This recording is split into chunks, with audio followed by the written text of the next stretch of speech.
કોંગ્રેસ એકમાત્ર સરકાર બનાવી શકે એવી સ્થિતિમાં છે। 3 રાજ્યોની અંદર ભારતીય જનતા પાર્ટીના ઉમેદવાર જંગી બહુમતીથી જીતી રહ્યા છે અને લગભગ હવે બહુમતી તરફ છે। રાજસ્થાન, મધ્યપ્રદેશ અને છત્તીસગઢમાં મોદી ગેરંટી જે છે તે હવે જનતાએ તેના પર ભરોસો વ્યક્ત કર્યો છે। એ વાત સાબિત થઈ છે કે આ ત્રણેય રાજ્યમાં મોદીનો જાદુ ચાલ્યો છે। રાજસ્થાનમાં પીએમ મોદીએ 14 સભાઓ ગજવી છે અને રાજસ્થાનમાં લાલ ડાયરી, કનૈયાલાલ હત્યાકાંડનો જે મુદ્દો છે એ ખૂબ છવાયેલો રહ્યો હતો અને આ મુદ્દાઓ ખરેખર પ્રજાના જનમાનસ ઉપર છવાયેલા રહ્યા અને તેના પ્રભાવે જ અહીંયા બીજેપી છે એ લોકલ મુદ્દાઓ અને સાથે સાથે નેશનલ મુદ્દાઓના આધારે પણ જનતાને લુભાવી શકી છે અને મત અંકિત કરી શકી છે। મધ્યપ્રદેશમાં ભાજપ સત્તા જાળવી શકે છે એ વાત પણ અહીંયા સ્પષ્ટ દેખાઈ રહી છે, કારણ કે મધ્યપ્રદેશમાં 159 સીટો પર બીજેપીના ઉમેદવાર આગળ છે, જ્યારે કોંગ્રેસ માત્ર 69 સીટો પર આગળ દેખાઈ રહી છે। એટલે કે સરકાર બનાવવા માટે 116 સીટોની જરૂર હોય છે અને આગળ બીજેપી 159 સીટો પર છે।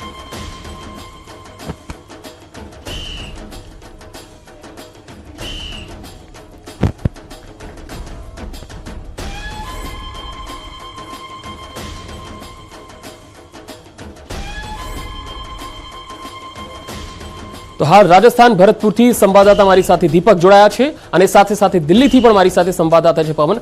सबसे पहले दीपक आपके पास आना चाहूंगा। राजस्थान में जिस तरह से परिवर्तन हर 5 साल को देखने को मिलता है, इस बार भी यही हुआ। क्या वजह रही, क्या मुद्दे जो है वो जनमानस में छाए रहे? इंडिपेंडेंट डॉक्टर ऋतु बनावत राजस्थान का रिवाज रहा है कि 5 साल कांग्रेस, 5 साल भाजपा का जो राज है वो रहता है और ये रिवाज जो है वो लगातार कायम होता हुआ नजर आ रहा है, क्योंकि राजस्थान में बीजेपी लगातार बढ़त बनाए हुए है। जिस तरह से दावा किया था अशोक गहलोत ने कि जो जादू है कांग्रेस सरकार का और जो अशोक गहलोत है उनका वो दोबारा से चलेगा, लेकिन वो चलता हुआ दिखाई नहीं दे रहा है। और भरतपुर संभाग की बात की जाए, क्योंकि पूर्वी राजस्थान अहम रोल रखता है राजस्थान की सरकार बनाने में, तो ऐसे में पूर्वी राजस्थान में बीजेपी की जो सीटें हैं वहां लगातार जो कैंडिडेट हैं वो बढ़त बनाए हुए हैं। कुछ रुझान ऐसे हैं जहां लगभग क्लियर हो जाएंगे, लेकिन अभी रुझानों में बीजेपी सबसे आगे है। जो है नजर आ रहा है कि एक बार फिर से राजस्थान में मोदी जो लहर है वो यहाँ पर चलती हुई दिखाई दे रही है।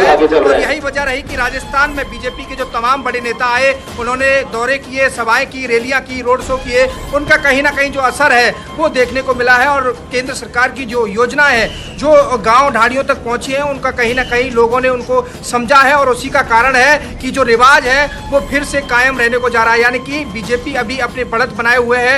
हालांकि कांग्रेस की तरफ से भी दावा किया जा रहा है कि जो है सरकार बनाने में हम सक्षम है, लेकिन जिस तरह से रुझान देखे जा रहे हैं उसमें बीजेपी पूरी तरह से बढ़त बनाए हुए है। भरतपुर की बात की जाए तो अभी 4 सीटों पर जो बीजेपी पार्टी है वो पूरी तरह से बढ़त बनाए हुए है। 2 सीटों पर निर्दलियों ने दबदबा कायम कर रखा है और 1 सीट जो भरतपुर है जो कांग्रेस के साथ गठबंधन में है, आरएलडी की जो सीट है, यहाँ पर जो आरएलडी के प्रत्याशी हैं वो अभी बढ़त बनाए हुए हैं। साफ तौर पर जिस तरह से लगातार जो मतदान हुआ था उसके बाद से जिस तरह से अलग अलग नेताओं के अलग अलग बयान सामने आ रहे थे, कांग्रेस के नेता हों चाहे वो कह रहे थे कि हम सरकार बनाएंगे और जो विकास कार्य किए गए हैं उन पर जनता दोबारा से मोहर लगाएगी और राज जो है वो बदलेगा, रिवाज बदलेगा और राज कायम रहेगा। लेकिन ऐसा होता हुआ नजर नहीं आया। जो दावे थे वो खोखले रहे। जनता ने इस बार सबसे बड़ी बात ये रही कि जो वोटर था वो पूरी तरह से साइलेंट रहा। वोटर ने सोच समझ करके जो फैसला है वो लिया है और ये जो तमाम जो चीज़ें हैं, चाहे वो धरातल की बात की जाए तो राम मंदिर का मुद्दा हो या फिर केंद्र सरकार के कई जो योजना है उनकी बात हो, उनको बीजेपी के जो बड़े नेता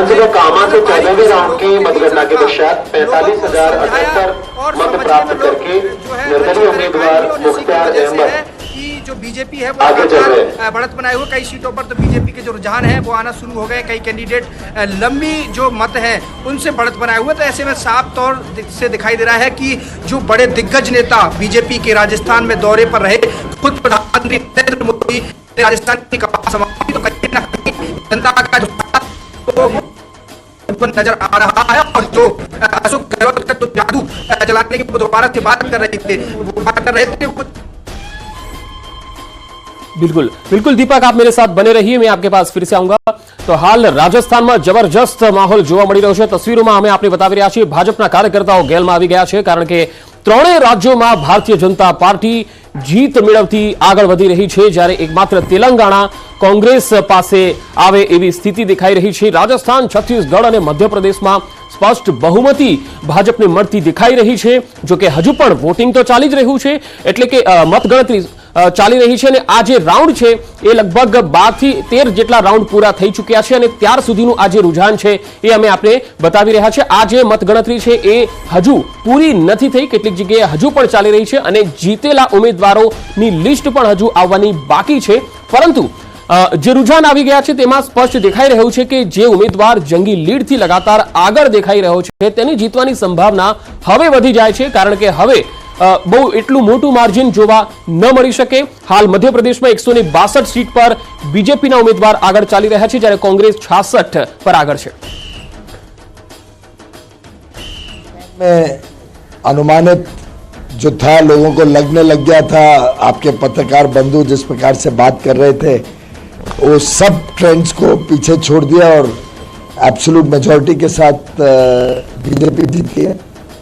छत्तीसगढ़ में आप सबने हमें राइट ऑफ कर दिया था, लेकिन जिस प्रकार की शानदार विजय भाजपा की हुई है और जो प्रधानमंत्री नरेंद्र मोदी जी के अलग अलग सभाओं में स्पष्ट देखने को मिलता था, तेलंगाना में भी आप देखिए जिस प्रकार से बढ़त भाजपा की हुई है। पिछली बार तो हम 1 सीट पे थे, 1 सीट से डबल डिजिट पे जाना ये स्पष्ट करता है कि देश भर में प्रधानमंत्री नरेंद्र मोदी जी के प्रति।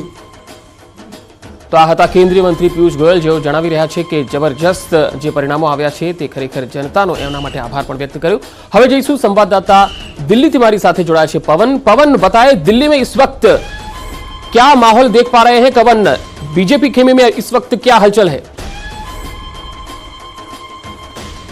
देखिए, मैं बीजेपी मुख्यालय में खड़ा हुआ हूं और यहाँ बीजेपी मुख्यालय में धीरे धीरे बीजेपी के जो कार्यकर्ता हैं तमाम, वो यहाँ पहुंचना शुरू हो गया है। और शाम को तकरीबन 6:30 बजे प्रधानमंत्री नरेंद्र मोदी जो इस मुख्यालय की जो विस्तार बिल्डिंग है, जो दूसरी वाली बिल्डिंग है, वहां तकरीबन शाम को 6:30 बजे पहुंचेंगे। वहां भी प्रधानमंत्री कार्यक्रम को लेकर तैयारियां होना शुरू हो गया है। तो तकरीबन 6:30 बजे के आसपास प्रधानमंत्री नरेंद्र मोदी पहुंचेंगे। तमाम बीजेपी कार्यकर्ताओं से अगर बात करें तो उनसे पूछते हैं, आज 4 राज्यों का परिणाम आना था, 3 राज्यों में बीजेपी सरकार बनती हुई दिखाई दे रही है, किस तरह से आप देखते हैं?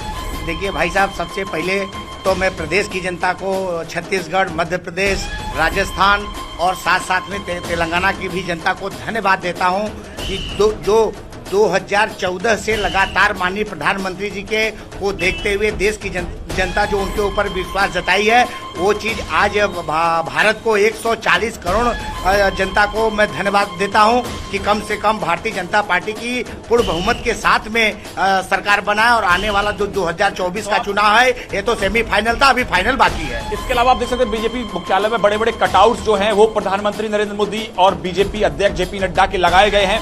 आपने देखा कि लगातार 3 राज्यों में, मध्य प्रदेश में प्रचंड बहुमत की सरकार, इसके अलावा राजस्थान में सरकार बदल देती है, छत्तीसगढ़ में। हमारे साथ रोहित चल जी। रोहित जी, किस तरह से देखते हैं नतीजों को आप? देखिए, बहुत ऐतिहासिक नतीजे। माननीय प्रधानमंत्री जी के प्रति जो जनता का प्यार, आशीर्वाद लगातार निरंतर बना हुआ है। जिस प्रकार से विश्व के सबसे बड़े नेता आज माननीय प्रधानमंत्री बने जनता के आशीर्वाद से, जिस प्रकार से जो काम माननीय प्रधानमंत्री जी के नेतृत्व में जो सरकार ने किया है, चाहे माओ को सम्मान देने का काम शौचालय बनाकर किया हो, चाहे आयुष्मान भारत के द्वारा वो देने का काम किया हो, हेल्थ इंश्योरेंस देने का काम हो गया, आवास देने का काम हुआ हो, चाहे जिस प्रकार से साफ जल पानी पहुंचाने का काम हुआ हो, लगातार जो काम जनता तक किए हैं वही आज परिणाम के रूप में दिखाई दे रहे हैं। आज युवाओं को लेकर, महिलाओं को लेकर, दलितों को, पिछड़ा, शोषित, वंचित, सबको लेकर जो काम हुए हैं। 2024 से पहले 3 राज्य बीजेपी के पक्ष में आ गए, 1 आपने रिटेन किया, 2 में आप सरकार और बनाने जा रहे हैं। कितना बड़ा संदेश है? जश्न की क्या तैयारी है? देखिए, ये सेमीफाइनल है और निश्चित तौर पे जो फाइनल होएगा 2024 में, निश्चित तौर पे प्रचंड जीत के साथ भारतीय जनता पार्टी माननीय प्रधानमंत्री जी के जो ले चुके, जो प्यार, जो काम माननीय प्रधानमंत्री जी ने किया है, तो मोदी मैजिक, मोदी वेव जो आज देखे, सुनामी जो हम लोगों ने देखी है, निश्चित तौर पे आप देखेंगे 24 के अंदर भी। और जश्न पूरा देश भर आज देश का कार्यकर्ता बना रहा है। हम लोगों ने अभी भी जश्न किया और अभी लगातार पूरे दिन आज ऐसे जश्न बनता रहेगा। मोर्चा जो है अपने जश्न के लिए जाना जाता है, तो किस तरह से अब आप देश भर में जश्न मनाने जा रहे हैं? होली और दिवाली एक साथ मनाई जाए।